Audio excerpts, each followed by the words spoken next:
2 तारीख की शाम को हुई थी, जोरांगबाग के हमारे एरिया में लैंडस्लाइड हुआ था। उसमें जो 7 लोगों की जो मृत्यु हुई थी, उस सिलसिले में लोग आए थे और लोगों में काफ़ी रोष था बीबीएमबी के खिलाफ। लोग ये चाह रहे थे कि इसकी प्रॉपर्ली इन्वेस्टिगेशन हो, प्रॉपर इंक्वायरी हो कि इसमें जो दोषी कौन है, उनके खिलाफ उचित कार्रवाई भी की जाए।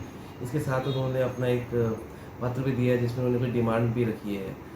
वो चाहते हैं कि बीबीएमबी की तरफ से जो एक जिसके परिवार में 4 लोगों की मृत्यु हुई, उस लड़के को नौकरी मिलनी चाहिए।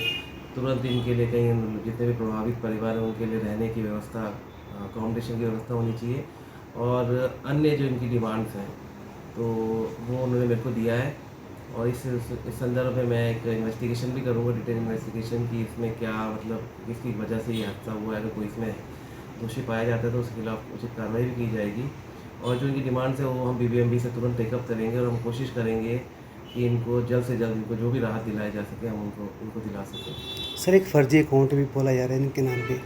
हाँ, जैसे अभी मेरे ध्यान में आया है कि एक व्यक्ति ने कोई फर्जी अकाउंट खोला है इस सिलसिले में, जिसमें वो अपना क्यूआर कोड डाल के पैसे लोगों से आग्रह कर रहा है पैसे जमा करने के लिए। तो वो बिल्कुल फर्जी अकाउंट है, बिलासपुर का कहीं घुमारवीं का रहने वाला है जो मुझे बताया जा रहा है। और अभी मुझे ये भी बताया गया कि उसका अकाउंट भी फ्रीज़ कर दिया गया है। बट मेरी आप सबसे गुज़ारिश है कि किसी भी ऐसे फर्जी अकाउंट में या किसी भी फेसबुक पोस्ट पे अपने मतलब पैसे ना डालें। अगर आप मदद करना चाहते हैं तो कोई पहले उसको कंफर्म कर लें ऑथेंटिक सोर्स से, उसके बाद ही आप अपना जो भी मदद या जो भी आप देना चाहते हैं दें। यह हाँ, आप हमारे पास भी जमा कर सकते हैं अगर आप कोई उस संदर्भ में कोई मदद करना चाहता है। तो बट फर्जी केवल फेसबुक पे देख के कोई पोस्ट देख के आप कोई भी उसकी मदद ना करें। जैसे कि जो दुर्भाग्यपूर्ण घटना जो 2 तारीख की शाम को हुई थी, जोरांगबाग के हमारे एरिया में लैंडस्लाइड हुआ था। उसमें जो 7 लोगों की जो मृत्यु हुई थी, उस सिलसिले में लोग आए थे और लोगों में काफ़ी रोष था बीबीएमबी के खिलाफ।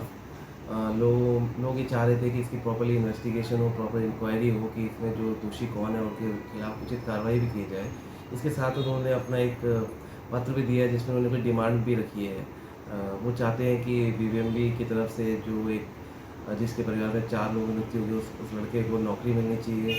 तुरंत इनके लिए कहीं जितने भी प्रभावित परिवार हैं उनके लिए रहने की व्यवस्था, अकोमोडेशन की व्यवस्था होनी चाहिए और अन्य जो इनकी डिमांड्स हैं, तो वो उन्होंने मेरे को दिया है।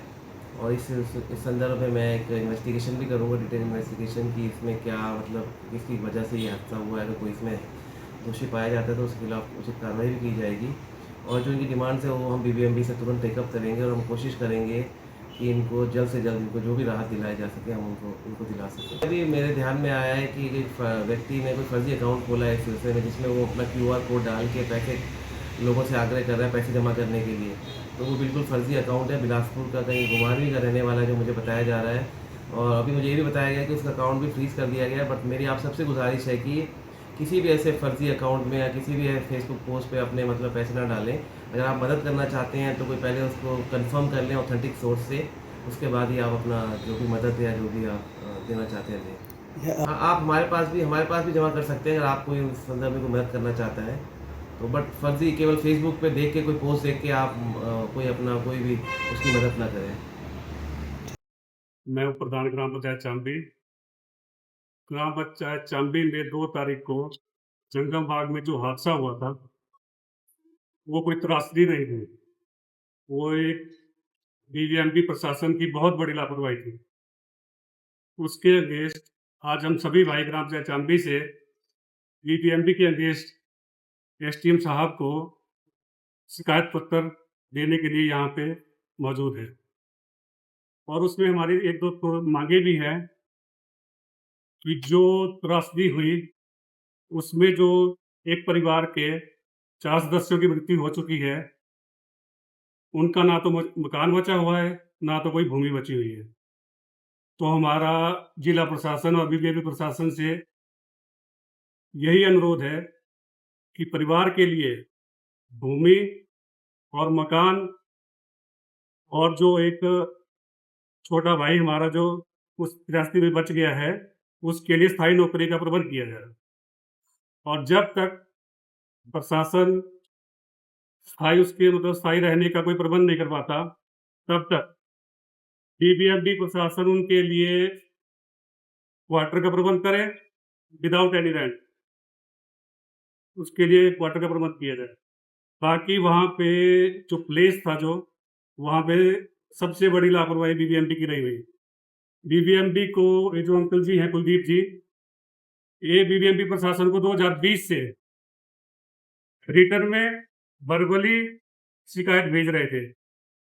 अगर समय रहते हुए बीबीएमपी प्रशासन ने कोई कार्रवाई की होती, उसके ऊपर कोई संज्ञान लिया होता, तो आज इतनी बड़ी त्रासदी नहीं होती।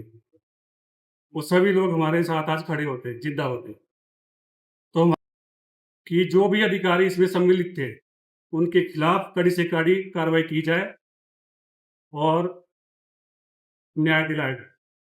अभी भी वहाँ पे लैंडस्लाइड का खतरा बना हुआ है, पर जो मकान है, वहाँ पे फिलहाल उनको खाली करवा दिया गया है। पर वहाँ पे थोड़ा ऐसा है कि वहाँ पे लोगों का अभी भी सामान है। तो हमने वो भी रिक्वेस्ट की सर से, एसडीएम सर से रिक्वेस्ट की कि थोड़े वहाँ पे प्रशासन लोग भेजें, कुछ हेल्प पंचायत भी करेगी, तो वहाँ से वो सामान वगैरह हम निकाल दें। इसके लिए भी रिक्वेस्ट की हमने। अकाउंट है, कोई विशाल ठाकुर के नाम से है, उसकी भी हमने रिटर्न में कंप्लेंट दी, डीएसपी सर को अभी रिटर्न में कंप्लेंट दी उसकी। विशाल ठाकुर है, उसके जो फेसबुक पे जो एड्रेस है वो घुमारनी साइड का है।